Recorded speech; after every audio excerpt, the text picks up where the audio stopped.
नमस्कार दोस्तों, स्वागत है आपका MR classes and physical academy में। आज का हमारा टॉपिक है संविधान की धारा 370 और 35A के बारे में।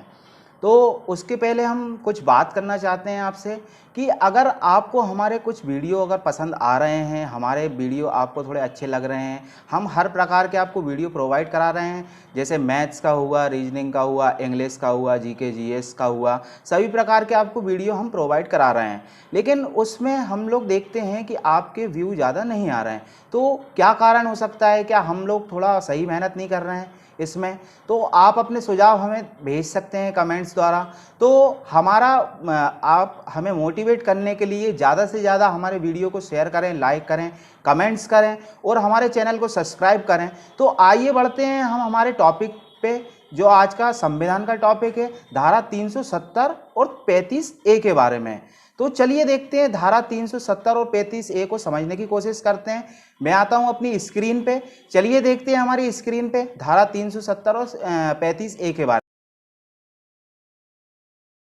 में। जो धारा 370 है वो जम्मू कश्मीर को एक विशेष दर्जा प्रदान करने वाली एक धारा थी, और 35A भी उसी के यानी कि अंतर्गत एक धारा है। तो आइए हम उसके बारे में देखते हैं, विस्तृत से जानकारी प्राप्त करेंगे। तो थोड़ा हम जम्मू कश्मीर के बारे में समझते हैं कि क्या है, क्या धारा 370 में उनको प्रावधान थे, क्या लाभ मिलते थे इनको, और धारा 370 हटने से इनको क्या नुकसान हुआ और आम जनताओं को क्या फायदा हुआ उससे। तो चलिए हम देखते हैं धारा 370 के बारे में। तो जैसा कि मैं बात कर रहा हूं जम्मू कश्मीर की, तो धारा 370 जो थी वो जम्मू कश्मीर को विशेष दर्जा प्राप्त करती थी। तो जम्मू कश्मीर की मैं बात करूं, 26 अक्टूबर 1974 को जम्मू कश्मीर को राज्य का दर्जा प्राप्त हुआ। यानी कि संविधान में जब ये राज्य बना तो 26 अक्टूबर 1974 को ये राज्य बन के देश के नए राज्य के रूप में विकसित हुआ। अब बात करते हैं धारा 370 और 35A के बारे में कि धारा 370 और 35A क्या है, इसकी हम पूर्ण जानकारी प्राप्त करते हैं। पूर्ण जानकारी के बारे में बात करेंगे तो भारतीय संविधान की, आगे मैं देखता हूं, हमारी स्क्रीन पे देखता हूं मैं, भारतीय संविधान की आर्टिकल धारा 370 के तहत जम्मू कश्मीर को विशेष अधिकार प्राप्त था, जो संविधान के भाग 21 के तहत दर्जा दिया गया था। यानी कि जो धारा 370 थी वो जम्मू कश्मीर को एक विशेष दर्जा प्राप्त करती थी और आर्टिकल 21 के तहत इसको दर्जा प्राप्त किया गया था। आगे देखते हैं, धारा 370 को भारतीय संविधान में जवाहरलाल नेहरू, यानी कि जो तत्कालीन प्रधानमंत्री जवाहरलाल नेहरू थे, और जम्मू कश्मीर के महाराजा हरि सिंह के मध्य हुए समझौते के बाद जोड़ा गया। यानी कि भारत के जो तत्कालीन प्रधानमंत्री थे उस समय जवाहरलाल नेहरू, और जम्मू कश्मीर के जो महाराजा थे महाराजा हरि सिंह, उनके मध्य एक समझौता हुआ कि जम्मू कश्मीर को यानी कि एक विशेष अधिकार प्राप्त किया जाए, वहाँ की जनता को थोड़ा ऊपर उठाया जाए, उनका विकास किया जाए। तो उनके लिए एक विशेष अधिकार प्राप्त करने के लिए एक धारा बनाई गई, वो धारा 370 थी। आगे देखते हैं, धारा 370 को 26 जनवरी 1957 को लागू किया गया। यानी कि जम्मू कश्मीर को विशेष दर्जा देने वाली जो धारा थी 370, उसको 26 जनवरी 1957 को जम्मू कश्मीर में लागू किया गया। किसके बीच समझौते के मध्य लागू किया गया था? ये क्वेश्चन परीक्षा में आ सकता है आपका, कि क्वेश्चन ऐसे आ सकता है कि जम्मू कश्मीर को विशेष दर्जा किन दो व्यक्तियों के मध्य समझौते के बीच में दिया गया? तो तत्कालीन प्रधानमंत्री अपने नेहरू जी थे, और वहाँ के जो राजा थे महाराजा हरि सिंह थे, उनके बीच में एक समझौता होता है कि जम्मू कश्मीर को एक विशेष दर्जा प्राप्त दिया जाना चाहिए, इसलिए 370 का एक विशेष दर्जा प्राप्त किया गया। आगे देखते हैं, धारा 370 के मुताबिक भारतीय संविधान जम्मू कश्मीर के मामले में सिर्फ 3 क्षेत्र, यानी कि धारा 370 जो है वो भारतीय संविधान के भारतीय जो सरकार है वो जम्मू कश्मीर के मामले में 3 क्षेत्र में, जो 3 क्षेत्र होते हैं, पहला क्षेत्र है मेरे पास यहाँ पे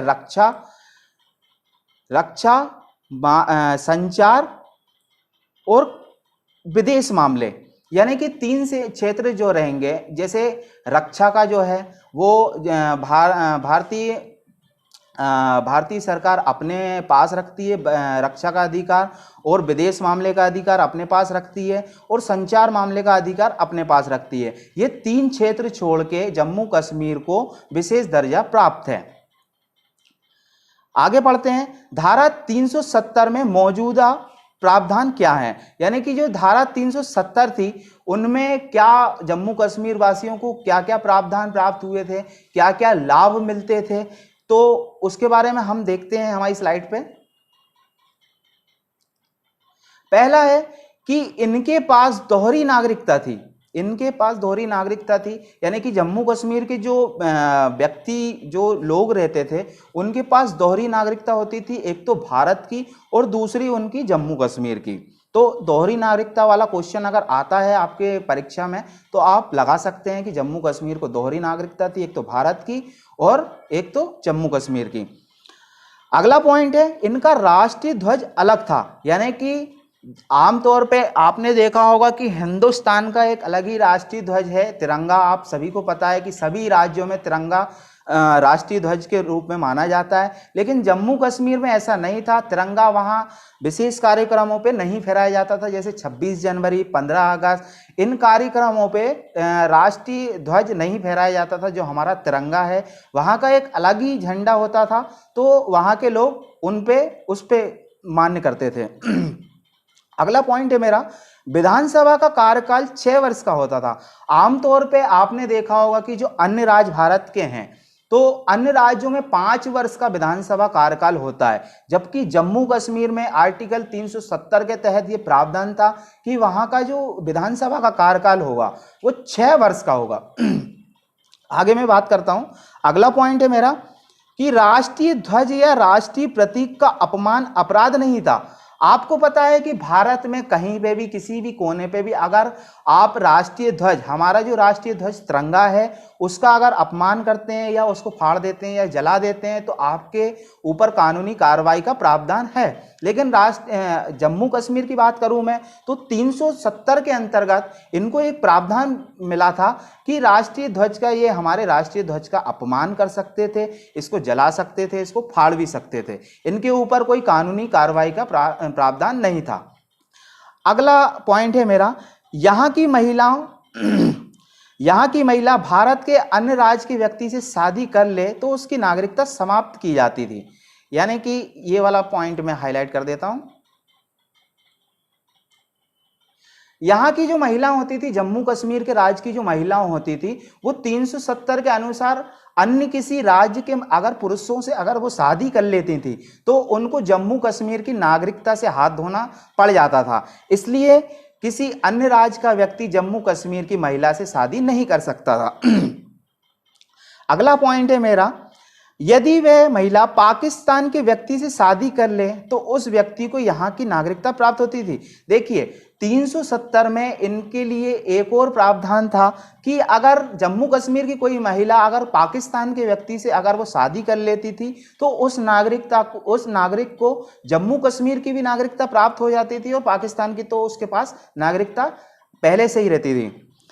अगला पॉइंट है मेरा, यहां पर महिलाओं पर शरीयत कानून होता था।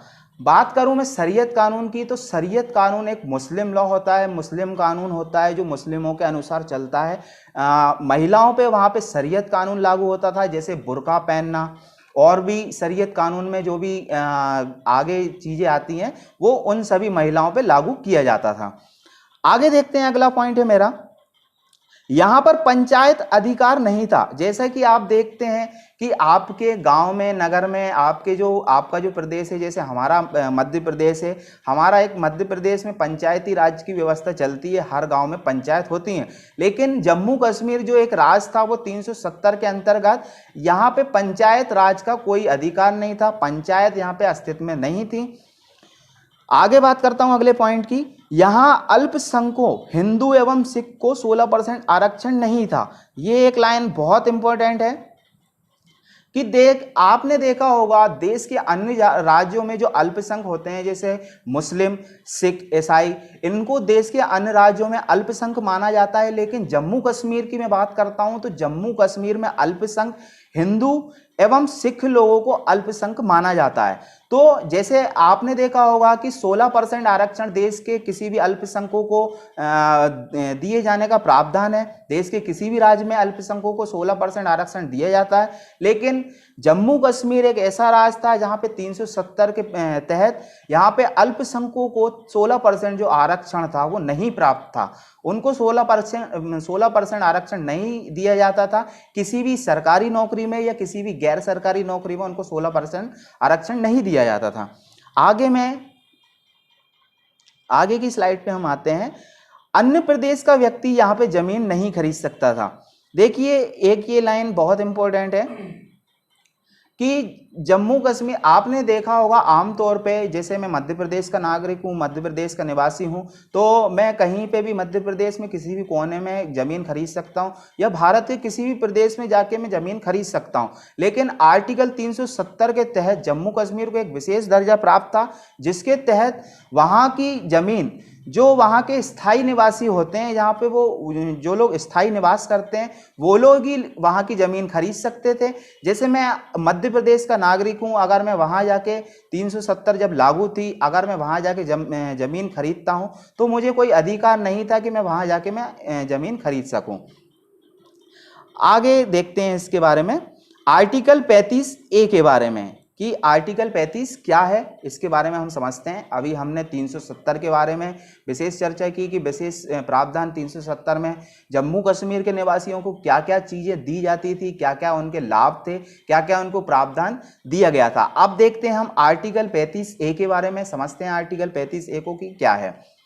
आर्टिकल 35A संविधान में शामिल प्रावधान था जो यहाँ विधानमंडल को अधिकार प्राप्त करता था कि वह यह तय करे कि यहाँ का स्थायी निवासी कौन है। यानी कि जो आर्टिकल 35A है वो विधानमंडल का एक स्थायी सदस्य के रूप में कार्य करता था कि या वो ये डिसाइड करते थे कि यहाँ पे स्थायी निवासी कौन होगा, किसको जमीन खरीदने का अधिकार होगा, या यहाँ पे कौन स्थायी निवास कर रहा है या कैसे कर रहा है। आगे इसमें देखते हैं, किसी सार्वजनिक क्षेत्रों में नौकरी व विशेष आरक्षण दिया जाएगा, किससे संपत्ति खरीदने का अधिकार होगा। यानी कि जो 35A जो है वो ये दर्शाता है कि सार्वजनिक क्षेत्र, जो भी वहाँ के जो सार्वजनिक क्षेत्र हैं उसमें नौकरी करने का अधिकार किन लोगों को होगा, किन लोगों को नहीं होगा, वो 35A के अंतर्गत आता है। और जमीन खरीदने का भी अधिकार जो है वो 35A के अंतर्गत आता है, धारा 35A के अंतर्गत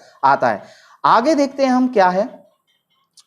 किसे यहाँ विधानसभा चुनाव में वोट डालने का अधिकार है। यानी कि 35A के अंतर्गत ये भी आता है कि वहाँ के कौन व्यक्ति वहाँ विधानसभा के चुनाव में भाग ले सकते हैं या कौन व्यक्ति वहाँ पे वोट डाल सकते हैं। ये सब कुछ बातें और भी आगे है।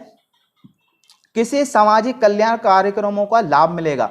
यानी कि ये सभी बातें जो हैं वो 35A के अंतर्गत आती है। तो 35A के अंतर्गत हमने क्या देखा कि कौन व्यक्ति वहां पे संपत्ति खरीद सकता है, कौन व्यक्ति वहां विधानसभा के लिए वोट कर सकता है, कौन व्यक्ति वहां का स्थायी निवासी है और कौन व्यक्ति वहां सार्वजनिक क्षेत्रों में नौकरी कर सकता है।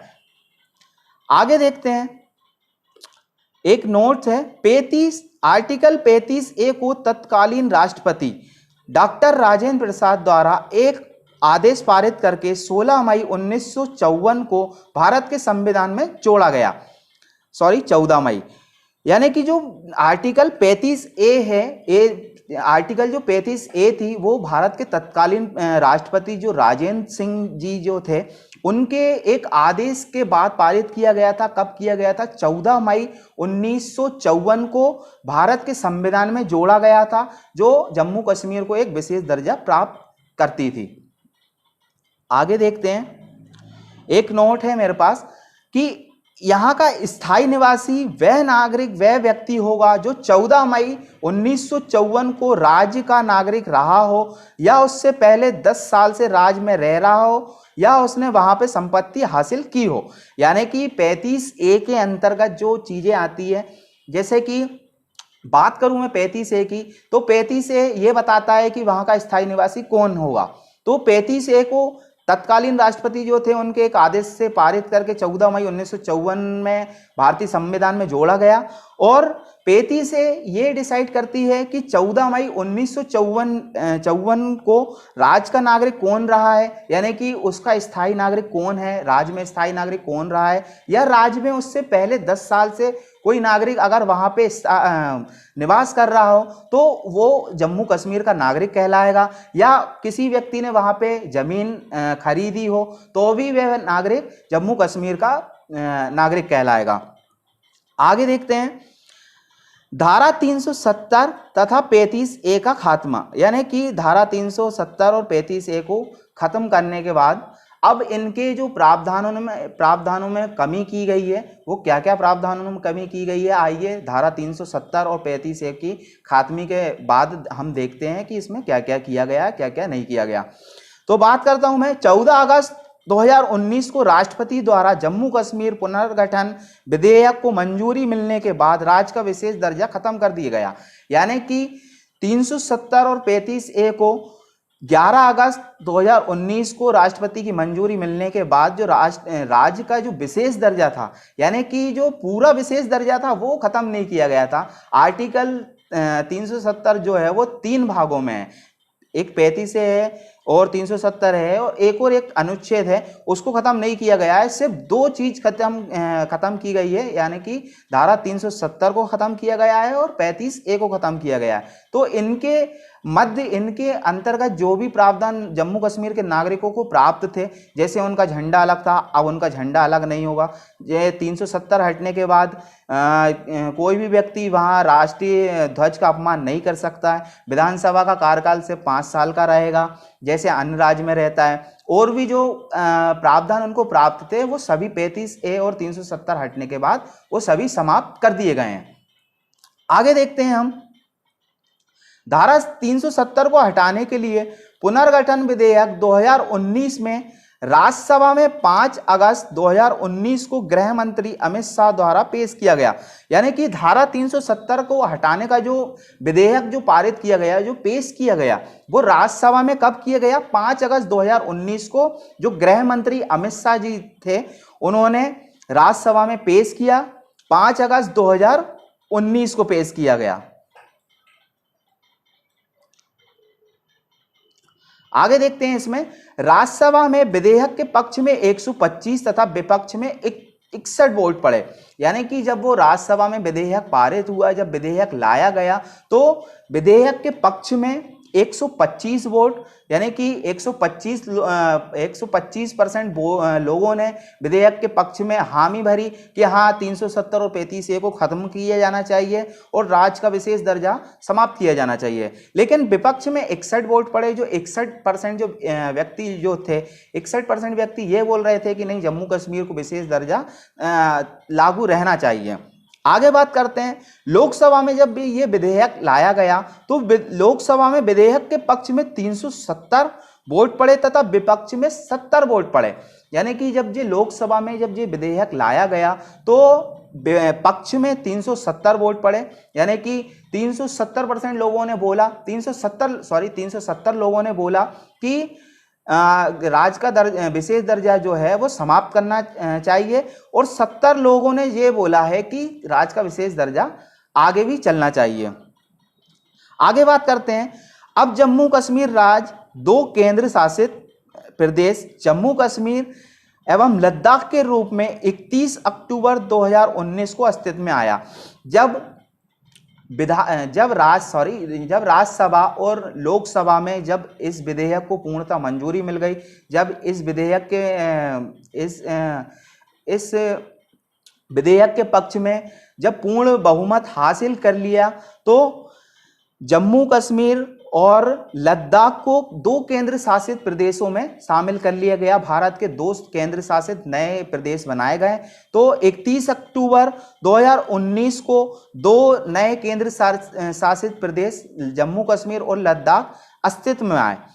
अब भारत में बात करूं तो मैं 2 केंद्र शासित और प्रदेश जुड़ गए हैं। तो अब भारत में वर्तमान स्थिति में बात करूं, जब ये 2 केंद्र शासित प्रदेश बने तो 28 राज्य और 9 केंद्र शासित प्रदेश हो गए थे। लेकिन दमन दीप और दादर नगर हवेली को एक केंद्र शासित प्रदेश बना दिया गया है। तो अब वर्तमान स्थिति में अब भारत में 28 राज्य और 8 केंद्र शासित प्रदेश हो गए हैं। लेकिन जब मैं बात करता हूं तो 31 अक्टूबर 2019 की मैं बात करता हूं तो 2 केंद्र शासित प्रदेश जुड़े थे, लद्दाख और जम्मू कश्मीर जुड़े थे, तो 9 केंद्र शासित प्रदेश हो गए थे। आगे मैं देखता हूं जम्मू कश्मीर में 22 जिले हैं, यानी कि जम्मू कश्मीर जो केंद्र शासित प्रदेश बना है उसमें 22 जिले शामिल किए गए हैं। मनोज सिन्हा यहाँ के उपराज्यपाल हैं। पहले गिरीश चंद्र मुर्मू जो केंद्र शासित प्रदेश जब 2019 में जब ये केंद्र शासित प्रदेश बना तो पहले उपराज्यपाल गिरीश चंद्र मुर्मू यहाँ के पहले उपराज्यपाल थे। जबकि लद्दाख में 2 जिले दिए गए हैं, लेह और कारगिल, यानी कि जो लद्दाख केंद्र शासित प्रदेश जो बना है उसमें 2 जिलों को जोड़ा है, लेह और कारगिल को। RK माथुर लद्दाख के उपराज्यपाल हैं। आगे देखते हैं, इस विधेयक के पारित होने के बाद कोई भी भारतीय व्यक्ति जम्मू कश्मीर में जमीन खरीद सकता है। कोई भी व्यक्ति वहां की महिलाओं से शादी कर सकता है। यानी कि आपको एक बात बता दूं कि जब ये विधेयक पारित हुआ, जब धारा 370 और 35A को जब समाप्त किया गया तो राज्य के विशेष दर्जे तो समाप्त किए गए हैं और अन्य राज्यों के लिए भी कुछ विशेष दर्जे प्रदान किए गए हैं। जैसे मैं मध्य प्रदेश का निवासी हूं, अब मैं जाके जम्मू कश्मीर में ज़मीन खरीद सकता हूं, वहां की किसी भी महिला से शादी कर सकता हूं। तो मुझे ये धारा 370 समाप्त होने के बाद ये दर्जे मुझे विशेष अधिकार प्राप्त हुए हैं। तो आज का हमारा टॉपिक यहीं तक था। आज हमने धारा 370 के बारे में जाना और धारा 370 खत्म कैसे हुई और 35A के बारे में जाना, 35A कैसे खत्म हुई। उम्मीद करता हूं कि आपको हमारा वीडियो पसंद आया होगा। इसी तरह हमारे वीडियो को देखने के लिए हमारे चैनल को लाइक करें, कमेंट्स करें, चैनल को सब्सक्राइब करें। Thank you for watching.